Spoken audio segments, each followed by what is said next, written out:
बिस्मिल्लाहिर्रहमानिर्रहीम। अस्सलाम वालेकुम दोस्तों, उम्मीद करना सारे ठीक ठाक हो। अज अस मौजूद हाँ अनकर दरबार पर, तो कुछ सारे नाल दोस्त मौजूद है। क्या नाम है भाई? मेरा नाम मोहम्मद अनस सगीर। अनस सगीर साहब। मोहम्मद अवैस सगीर। अवैस सगीर साहब फ्रॉम फैसलाबाद। फैसलाबाद। ये भाई जेह्ड़े सारे नाल आए फैसलाबाद से इतना मिलने वास्ते, तो इतना इन्हें अनकर दरबार ना विजिट किया। हाँ जी। तो अच्छा भी सुनता है कि यूट्यूब चैनल भी है। हाँ जी, मेरा यूट्यूब चैनल है अनस कश्मीरी के नाम तो।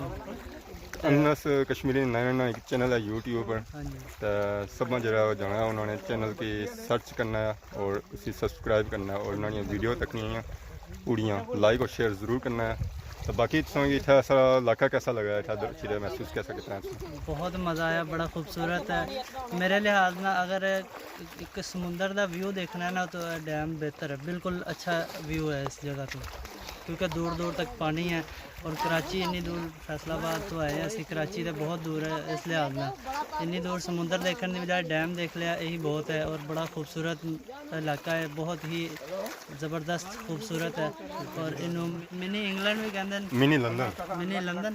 अच्छा, मिनी लंदन ठीक। बाकी सोचा कि मंगला डैम तकने से आया ऐसा या तुसा नाल मुलाकात भी करनी थी तो डैम भी देखना था। आजम ऑफिशियली हाँ जी। ਉਹ ਮੌਜੂਦ ਹੈ। ਅਸੀਂ ਇਹਨਾਂ ਦੇ ਬਹੁਤ ਬੜੇ ਫੈਨ ਆ, ਰਾਸ਼ਦ ਸਾਹਿਬ ਦੇ ਵੀ, ਇਦਰੀਸ ਭਾਈ ਦੇ ਵੀ, ਤੇ ਇਸ ਵਾਸਤੇ ਵੀ ਇਹਨਾਂ ਨੂੰ ਮਿਲਣ ਵਾਸਤੇ ਵੀ ਆਏ ਸਾਂ ਸਪੈਸ਼ਲੀ। ਅਸੀਂ ਪਹਿਲੇ ਵੀ ਆਏ ਸਾਂ ਲੇਕਿਨ ਲਾਕਡਾਊਨ ਹੋ ਗਿਆ ਸਾ, ਹੁਣ ਜਿਹੜਾ ਪ੍ਰੋਗਰਾਮ ਬਣਿਆ था। बहुत बहुत शुक्रिया जी तुम इतना आए हो स्पेशली मिलने वास्ते। तो अनस कश्मीरी साहब ने अवैस सगीर उस तो बाद अदरीस साहब ने जिन्होंने सारे वास्ते टाइम कढ़िया। मैं तो हुणे इत्थे ही हां, राशिद साहब तुसां इस रहना करछो ते बाकी ना पाइयो रहना वैद साहब रहना इन्होंने बहुत बहुत अनस साहब शुक्रिया रहना स्पेशली असें ये मिलने वास्ते आए दो बंदे और फैसलाबाद से। ये गल बहुत बहुत शुक्रिया जी। तस्वीर हो मसले बाउन खोली तो दसो यारा। बिस्मिल्लाह।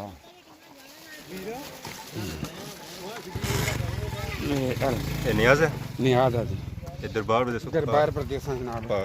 मैं अपनी नियाज है, अल्लाह ताला दिली मुरादों पूरियां करे हर इंसान ही। आमीन। तो इसी वजह से नियाज है।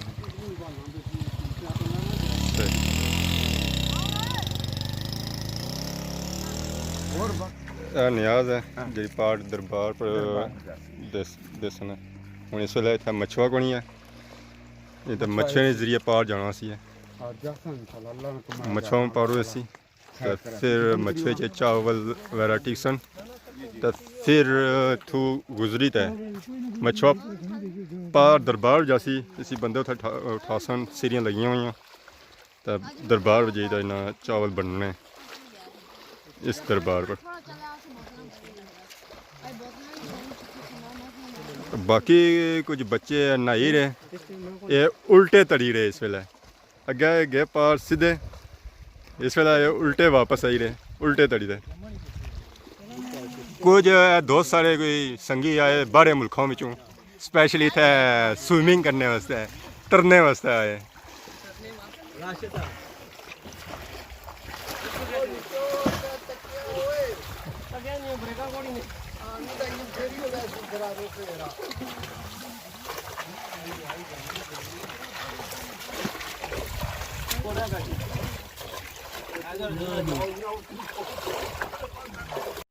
रेडी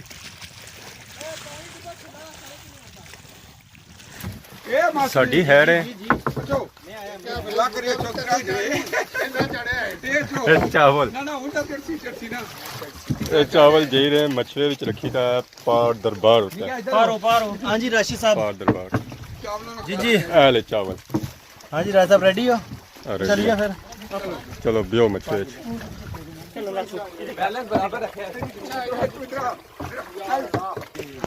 उठा तक पहुंचने वास्ते मछली ना सारा सीन अपना जाता लेवल जो है ना इस टाइम काफी हाई है, पानी है खलता रहे पानी है सर दा व्यू है पूरा बढ़िया बढ़िया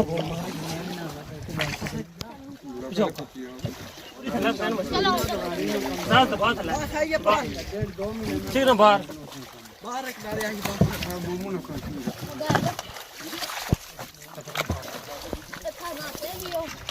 माशे बच्चे ਹੁਣ ਆਰਾਮ ਨਾਲ ਬੈਠ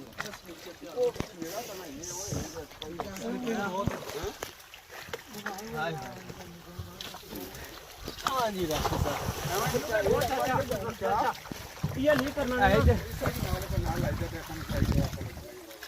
इधर पानी ठंडा है गरम चप्पे दी छटी है बीच ना टेक पानी जिस चलो जी ऐसा इजाजत कर दी सी इससे वास्ते से मामला चलो जी आवाम दे रही है इस वेले पर दरबार होता है चावल साग मिठे चावल मिठे नाल जोले हंसों भी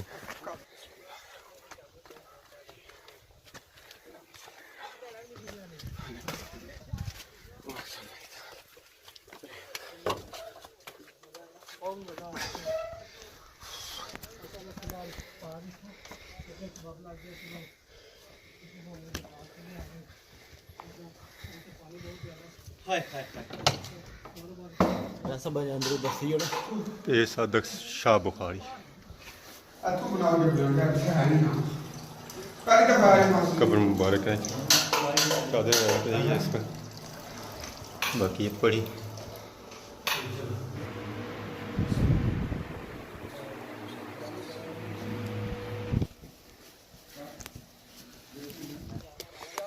जी इस वेले सारा सफर जरा वापसी वाला है क्योंकि न्याज वगैरह तो ठीक हिंदी है तकी छापने पे भी है इधर भी तो हम वापसी वाला टाइम है तो जुले हम बेरा तैयार है इस वेले जी राजा बिच दरवाजा बंद करा पैसे ना मारे सट्टी जोड़े नीचे सटने पे